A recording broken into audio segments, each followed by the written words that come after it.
예, 반갑습니다. 금속을 사랑하는 또 이상하지.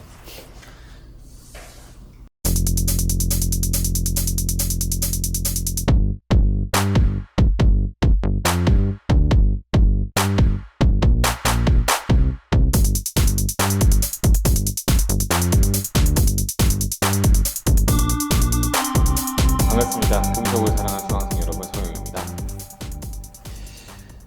네, 오늘 우리가 뭘 배울 거냐면요. 오늘은 이제 주철에 대해서 배워보도록 하겠습니다.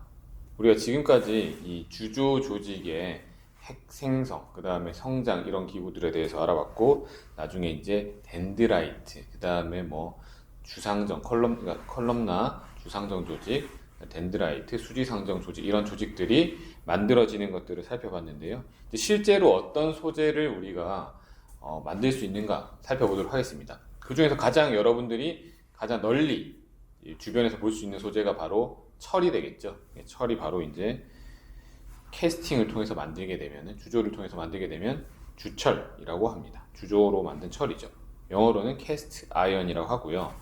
이때 가장 이제 중요한 것은 정의를 봤을 때 약 1.7% 이상의 탄소를 함유하는 철의 합금이라고 정의를 하고 있습니다. 철 탄소 상태도에서 보시면요. 약 탄소의 함량이 2% 정도 이상일 경우에는 캐스트 아이언, 그 다음에 2%보다 낮을 때는 로트, 얼로이, 로트 아이언, 이런 식으로 스틸, 이런 식으로 나와 있는데요. 그 이유는 이 2% 이상일 경우에는 우리가 탄소를 많이 넣고 주조를 통해서 사용할 수 있다라는 거죠. 탄소는 일단은 철에 들어갔을 때 무조건 강도를 높여주는 역할을 합니다. 그 강도를 높여주는 그 이유, 어떻게 강도를 높여주는가 이걸 생각해 보게 되면요. 먼저 탄소는 크기가 철 원자의 한 60% 정도 크기밖에 되지 않습니다.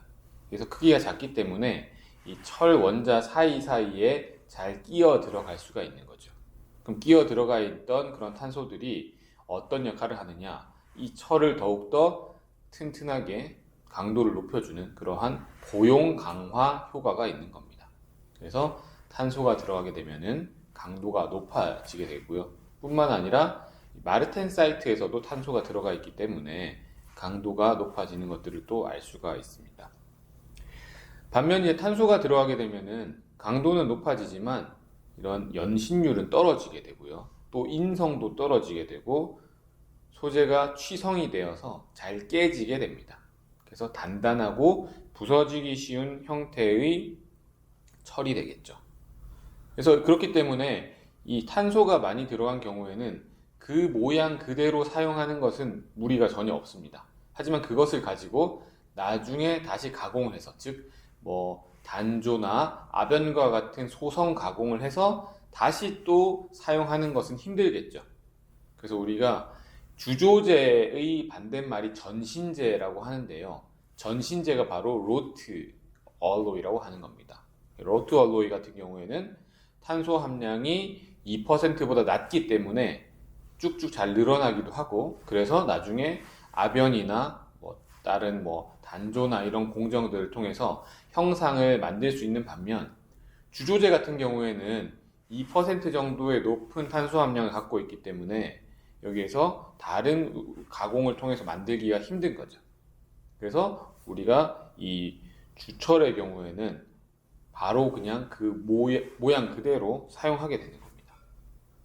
그리고 그냥 일반적인 철의 녹는 점은 1500도를 상회하게 되는데요. 탄소를 많이 넣으면 많이 넣을수록 그 녹는 점이 낮아지게 됩니다. 그래서 탄소를 넣을수록 녹는 점이 낮아져서 일반적인 철보다 훨씬 더 용해서 우리가 원하는 모양으로 사용하기에 더 편리한 거죠. 그래서 대부분의 금속의 경우 서로 고용되면 고용될수록, 즉 서로 많이 녹아들고 섞여 있을수록 녹는 점이 낮아지는 현상을 보여줍니다. 일반적으로는 순수한 합금, 순수한 금속의 경우가 가장 녹는 점이 높고요. 그 다음에 다른 것들을 섞게 되면 섞게 될수록 점점 더 녹는 점이 낮아진다라는 것을 우리가 알 수가 있습니다. 쉽게 녹기 때문에 주물로 써서 우리가 어떠한 틀에다가 부어서 형상을 만들어서 사용하기에 굉장히 편리하다라고 이야기할 수가 있겠습니다. 이러한 주철의 종류는요, 크게 세 종류로 나눌 수가 있습니다. 우리가 그 색깔이나 형태에 따라서 좀 나눌 수가 있겠는데요. 먼저 우리가 보실 수 있는 것은 백주철이라는 겁니다. 백주철이라고 하는 것은 Fe3C라고 하는 세멘타이트를 많이 함유하고 있습니다. 그래서 여러분 잘 아시는 것처럼 Fe3C 같은 경우에는 굉장히 강도가 엄청나게 높죠. 세멘타이트는. 세멘타이트라는 게 사실상 뭐랑 같은 겁니까? 세라믹이죠. 그죠? 세라믹. 그러니까 금속이 아닌 돌에 그런 비슷한 거죠.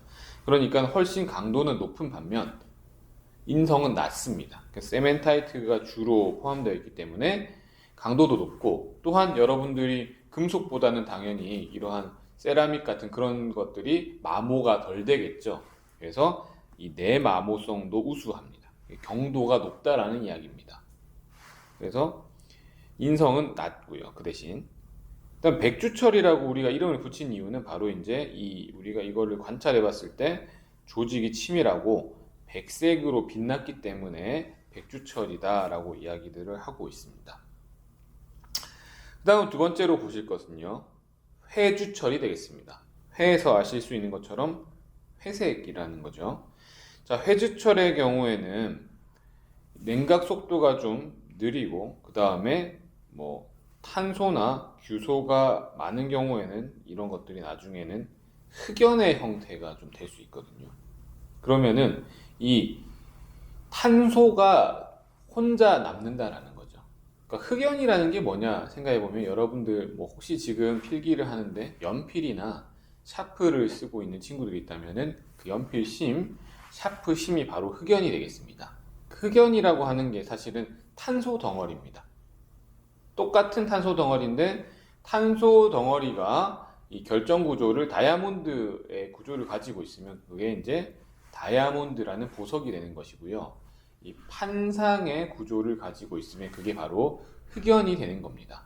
즉, 탄소가 많이 들어가 있을 때 아까 백주철 같은 경우에는 철과 탄소가 서로 결합된 형태였죠.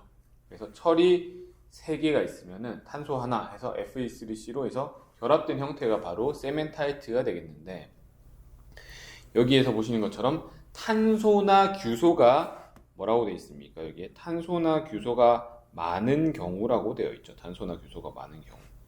그래서 규소가 많게 되면, 규소는 일반적으로 이 세멘타이트와 결합하는 원소가 아닙니다.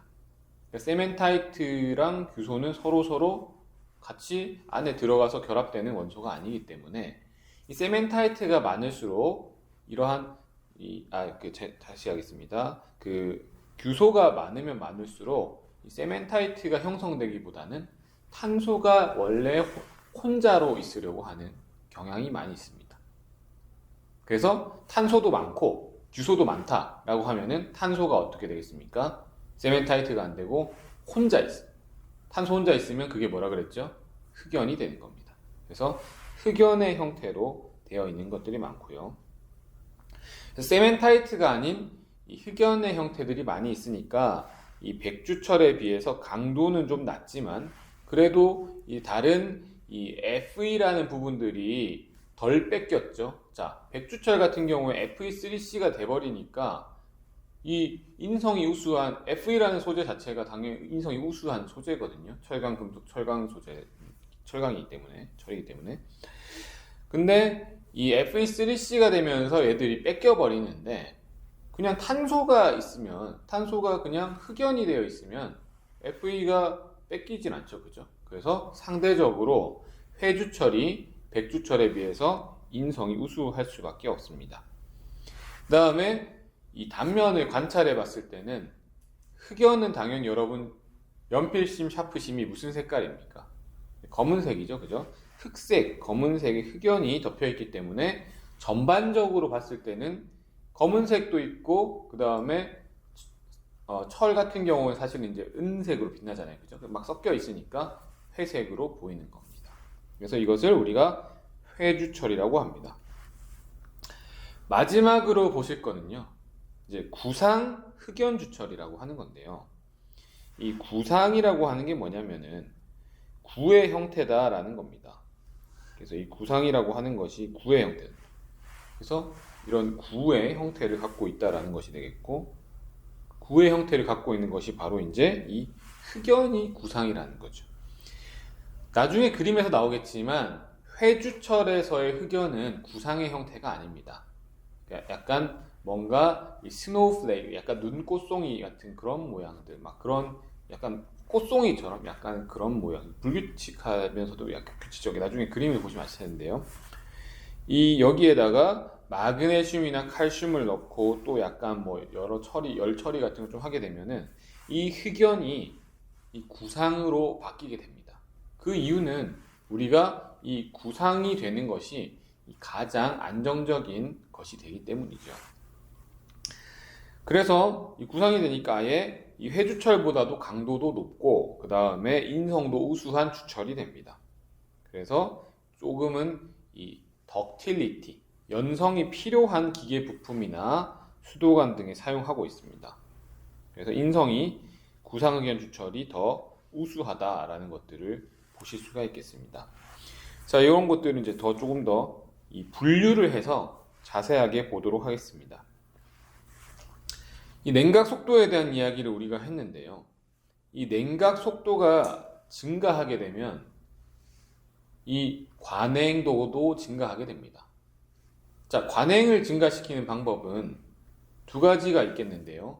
첫 번째는 실제 그 델타 T라는 값을 크게 만드는 겁니다. 무슨 말이냐면은 관행을 시킬 때 만약에 200도라는 온도가 있고요. 200도라는 온도가 있고 100도라는 온도가 있다면 이 200도에서 100도로 떨어뜨리면 델타 T가 100이 되겠죠. 근데 이것을 더 관행시키고 싶다라고 하면은 이것을 100도까지만 떨어뜨리지 않고 만약에 상온인 25도까지 떨어뜨린다라고 한다면은 관행이 델타 T가 175가 됩니다. 그러면 훨씬 더 이 관행이 많이 된 것이다 라고 할 수가 있겠고요. 이제 두 번째로 또 보실 수 있는 것은 무엇이냐면 여기 나와 있는 것처럼 이 쿨링 레이트를 증가시키는, 즉 냉각 속도를 증가시키는 겁니다. 그러니까 천천히 냉각할 때와 그다음 빠르게 냉각할 때 두 가지를 비교해 봤을 때 빠르게 냉각하면 빠르게 냉각할수록 훨씬 더 관행이 되겠죠.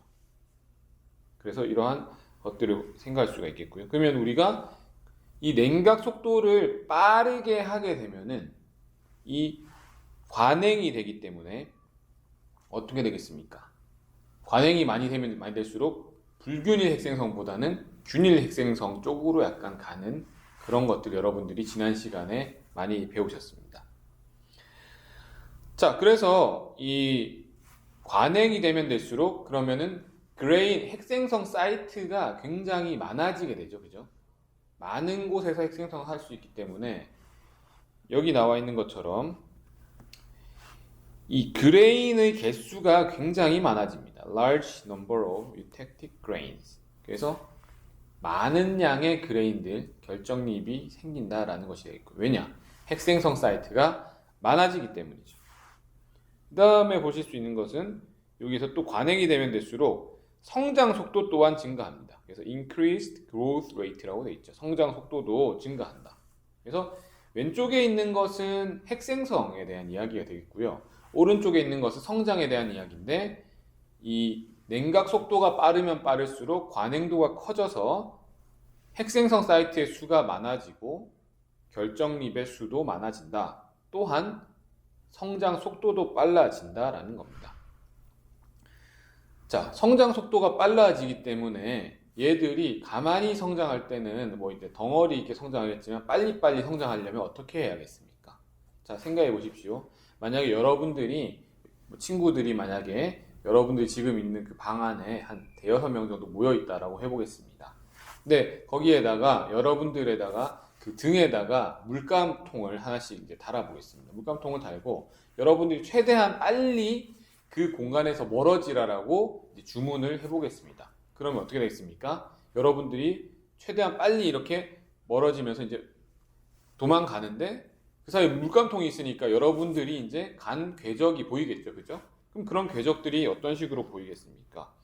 그럼 궤적들이 보일 때 예를 들자면 이 가운데 이런 게 있다고 하면은 여기서 한 친구는 일로 가고 또 한 친구 여기로 가고 한 친구는 여기로 가고 한 친구는 여기로 가고 또 한 친구는 여기로 가고 또 한 친구는 여기로 가고 이런 식으로 가겠죠. 그죠?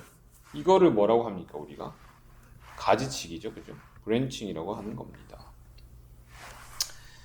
그래서 이런 식으로 우리가 볼 수 있는 것처럼 이 가지를 이렇게 치게 되고 그러면은 이 흑연이나 이게 이런 것들이 그래파이트 이런 것들이 굉장히 얇게 이런 식으로 존재하게 되겠죠. 그래파이트 이런 애들이 흑연 같은 애들이 그것을 우리가 이야기하고 있는 겁니다. 그래서 모양이 나중에 나오면은 왜 저런 모양일까? 라고 이제 여러분들 생각해 보시면은 이런 이유 때문입니다. 바로 냉각 속도가 빠르기 때문이죠. 자, 그거를 이제 여기 주철의 종류와 특징에 대해서 보시면요. 이 표에 잘 나와 있는데, 아까 이야기했던 회주철, 그 다음에 뭐 CGI 주철, 구상흑연 주철 이런 식으로 구분을 해 보았습니다. 자, 아까 우리가 회주철은 배웠죠. 회주철에서의 일단은 각각 특성을 보시면 회주철은 이제 인장 강도가 한 200메가파스칼 정도 되는 반면 CGI 주철이나 구상흑연 주철로 갈수록 훨씬 더 강도가 높아지는 것을 알 수가 있습니다. 경도도 비슷한 경향을 나타내는데요. 회주철의 경우에 브리넬 경도로 봤을 때 약 170에서 220 비슷한데 여기서도 조금 더 CGI 주철이나 구상흑연 주철이 회주철보다 경도가 조금씩 더 높은 것을 알 수가 있습니다. 흑연의 형태가 가장 중요한데요. 여기서 회주철에서 볼 수 있는 이 흑연의 형태는 이러한 편상 또는 판상 형태의 흑연 모양을 가지고 있습니다. 그래서 얇은 판상 형태의 흑연들이 있고요. 그다음 CGI 주철, CGI 주철은 이제 구상흑연 주철과 회주철의 중간 단계라고 보시면 되겠는데요. 이 정도에서 보시게 되면은 여기에서 아까 회주철에서 봤던 이런 편상 형태의 흑연들이 있는 것과 함께 구상 형태의 흑연들도 존재하는 것을 알 수가 있습니다. 그리고 완전히 오른쪽과 같이 구상 흑연 주철로 오게 되면 전부 다 구상의 흑연들만 존재하는 것을 알 수가 있겠죠. 이것을 SEM으로 우리가 관찰을 해보게 되면요. 여기에 아까 회주철에서 이런 식으로 길쭉길쭉하게 생긴 이런 모양들이 SEM에서 이렇게 잘 나타나고 있고요. 그 다음에 CGI 주철. CGI라고 하는 것은 Compacted Graphite Ion이라고 하는 겁니다. 중간 단계입니다. 구상흑연 주철 중간 단계.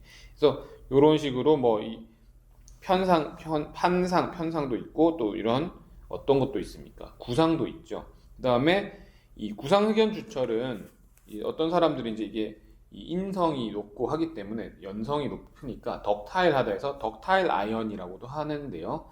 이 덕타일 아이언이라고도 부르는 구상흑연 주철 같은 경우에는 이런 식으로 구상의 흑연들이 잘 존재하고 있는 것들을 알 수가 있습니다. 자, 그럼 지금부터 이런 것들이 다 분류가 어떤 식으로 되는지 하나하나 조금씩 보도록 하겠는데요. 이 탄소 함량이 아까 우리가 1.7% 이상인 것을 이제 주철이라고 한다라고 이야기했습니다.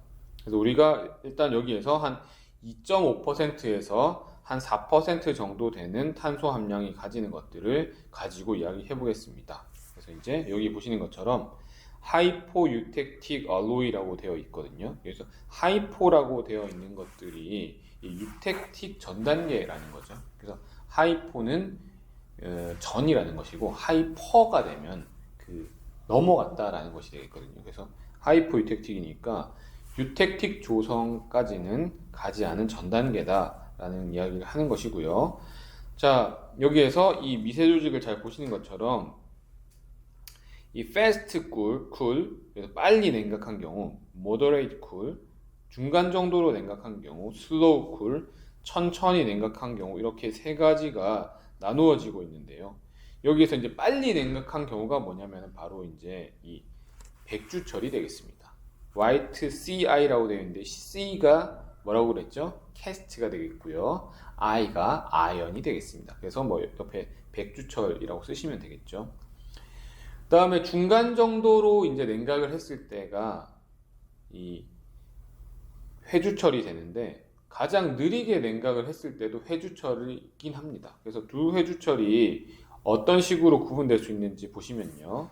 이 중간 정도로 냉각했을 때는 여기에 나오는 것들이 펄라이트가 기지에 생기게 됩니다. 그래서 이거는 펄라이틱 회주철, 펄라이트 회주철이 되겠고요. 천천히 냉각시키면 냉각시킬수록 어떻게 되겠습니까? 카본이, 탄소들이 그 페라이트 내부에 존재하지 않기 때문에 어디로 들어가려고 하겠습니까? 흑연 내부로 가려고 하겠죠. 그래서 여기에서 천천히 냉각시킨 경우에는 여기에 있는 하얀색 이런 부분들은 완전히 페라이트, 즉 탄소가 거의 없는 영역이 되겠고요. 여기에 나와 있는 이제 검은색으로 나와 있는 부분 흑연이 되겠습니다. 그래서 여기에 이 그림에는 잘 나타나 있지 않지만 이 moderate cool, 그러니까 펄라이틱 회주철에서는 이 펄라이트가 형성되었기 때문에 여기에서 그 탄소들이 조금 이 펄라이트 기지 내부에도 좀 존재하는 것인데 이 슬로우 쿨링 한 경우에는 펄라이트들이 없으니까 페라이트죠. 여기서는 페라이트는 탄소를 가지지 못하죠. 거의 없다라고 보시면 되겠습니다. 이론적으로 0.025% 정도까지밖에 못 가집니다. 그러니까 거의 못 가진다라는 거죠. 그렇기 때문에 여기에 있던 그 탄소들이 어디로 들어가 있느냐, 여기 나와 있는 것처럼 이 지렁이처럼 생긴 이러한 흑연 내부로 들어가 있다라는 것이 되겠습니다. 그 다음에 이제 오른쪽에 보시면요, 이 desulfurized hypoelectric alloys라고 나와 있는데요. 이 desulfurized라고 하는 것은 이 황을 제거했다라는 겁니다. 설퍼가 황이죠, 황. 그래서 황을 제거한 탈황 처리, 그러니까 탈황 처리한 hypoelectric alloy다. 황을 제거하게 되면요, 여기 나와 있는 것처럼 이 탄소, 이 흑연들의 모양이 조금 더 구상에 가까워집니다. 그래서 황을 제거하는 것들이 굉장히 중요하고요. 그래서 이 구상에 가까워지기 때문에 아까 우리가 앞에서 페이지에서 이야기했었죠. 이 구상 흑연 주철을 덕타일 아이언이라고도 한다고 했습니다. 왜냐하면 인성이 높기 때문에. 그래서 여기 경우에 구상이 되어서 인성이 높아졌고 덕타일해졌기 때문에 이 덕타일 캐스트 아이언이라고 덕타일 CI라고 되어 있습니다. 이게 한국말로 쓰면은 구상 흑연 주철인 거죠. 그래서 왼쪽에 있는 것처럼 이건 똑같은 개념이 되겠습니다. 중간 정도 속도로 냉각했을 때는 펄라이트가 베이스가 되겠고요. 그 다음에 매우 느린 속도로 냉각했을 때는 페라이트가 베이스가 되겠습니다. 따라서 이 펄라이트 베이스의 이 구상흑연 주철, 그 다음 페라이트 베이스의 구상흑연 주철 이런 식으로 나눌 수가 있겠습니다. 그럼 다시 이제 왼쪽으로 돌아가서요. 여기 이제 빨리 냉각시킨 경우에는 우리가 뭐가 나온다 그랬습니까? 백주철이 나온다라고 했었죠. 근데 백주철을 가지고 그냥 가만히 놔두지 않고 얘를 다시 뭘 해보냐, 재가열을 하고요, 리히트를 하고요. 그 다음에 한 30시간 놔둬보겠습니다. 재가열한 다음에 30시간 동안 자유롭게 여기에 있는 원자들이 자기 자리들을 잘 찾아갈 수 있도록 해보겠습니다. 그러한 이후에 다시 냉각을 하는 거죠. 자, 그래서 냉각을 했을 때 빨리 냉각했을 경우에는 여기에서 이 펄라이트 베이스인데 이 흑연들의 모양이 어떻습니까? 흑연들의 모양이 어떻습니까? 판상도 아니고 구상도 아니고 약간 중간 정도죠. 그래서 이거는 malleable이라고 우리가 하는데요. 이건 우리가 가단, 나중에 나오는 흑심 가단 주철이라고 합니다. 가단이라고 하는 거는 얘를 가지고 어떠한 다른 것들, 다른 가공들을 할 수 있다라는 뜻이 되겠고요. 즉, 이 가단주철 같은 경우에는 이 백주철을 통해서 백주철을 다시 이제 이 리히팅, 재가열해서 한 30시간 정도 놔둔 다음에 빨리 냉각시키면은 펄라이트 베이스의 흑심 가단주철이 나오고요. 천천히 냉각시키면은 페라이트 베이스의 흑심 가단주철들이 나오게 됩니다. 그래서 이게 좀 재밌는 것인데, 원래는 이제 백주철이니까 하얀 건데 사실은 뭘 갖고 있었습니까? 내부에 흑심을 품고 있었습니다. 흑심을 품고 있었기 때문에 우리가 이 친구들을 흑심 가단주철이라고 부르는 겁니다. 그럼 이런 것들을 하나하나 살펴보도록 하겠습니다. 자, 지금 보실 것은 이제 백주철이 되겠습니다. 이제 백주철. 제일 처음 나왔죠. 화이트 캐스트 아이언이 되겠고요. 대부분의 탄소가 다 뭐라 그랬습니까? 세멘타이트, Fe3C가 되겠습니다. 탄화물로 결합된 상태고, 아까 우리가 봤던 것처럼 빨리 냉각시킬 때, fast cooling 할 때 생성됩니다. 자, 다른 것들과 달리 흑연이 관찰되지 않거든요, 백주철에서는. 자, 흑연이 생성되는 것을 우리가 세 글자로 뭐라고 하느냐? 여기 나와 있죠. 여기 나와 있는 흑연화라고 합니다. 흑연화. 근데 이 백주철 같은 경우에는 너무 빠르게 냉각되었기 때문에 미처 흑연화가 되지 못하는 거죠. 즉, 무슨 말이냐면 탄소가 원래 어디에 존재하고 있냐? 탄소라고 하는 것은 높은 온도에서 철 내부에 들어 있습니다. 철 내부에 들어 있는데요. 걔들이 온도가 낮아지면은 펄라이트나 페라이트가 되게 되면 철 내부에 많이 존재하기 어렵습니다. 예를 들어 오스테나이트 조직을 가지는 고온에서 오스테나이트 조직일 때 철이 고온 조직의 이름을 우리가 오스테나이트라고 하거든요. 그때는 탄소를 얼마만큼 포함할 수 있느냐? 한 2%까지는 포함할 수가 있습니다. 대략적으로. 그러니까 이런 거죠. 예를 들자면 친구들이 100명이 모여 있었습니다. 100명이 모여 있었는데 친구들 중에서 어떤 다른 이제 정원이 있는데 다른 동네에 사는 친구들 2명도 이제 같이 놀았던 거예요. 근데 갑자기 이제 그 방이 너무 추워지기 시작한 겁니다. 추워지기 시작하니까 이제 거기에 그 친구들을 같이 포함할 수가 없게 된 거죠. 그래서 그 친구들이 딴 데로 떠나가야 됩니다. 얼마만큼 떠나가야 되냐요?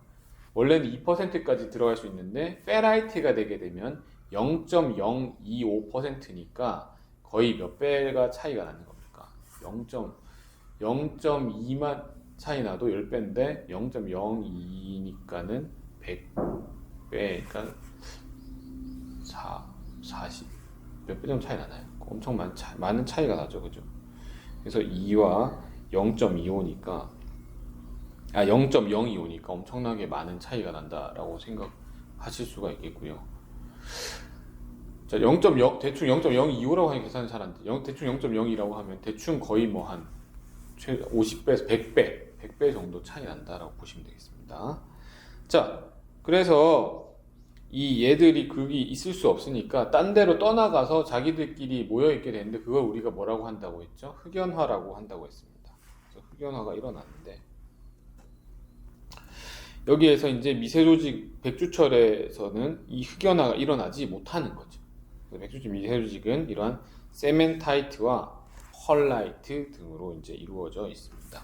백주철 보시면은 여기에 나와 있는 것처럼 대부분은 세멘타이트죠. 합금 성분을 보시면 대략적으로 이제 2.95 그다음에 뭐 카본 0.8 웨이퍼센트 실리콘 이런 식으로 되어 있습니다. 예. 그래서 이제 그 다음에는 이제 이 회주철 해야 될 텐데요. 예, 다음 시간에 이어서 또 같이 하도록 하겠습니다. 예, 감사합니다.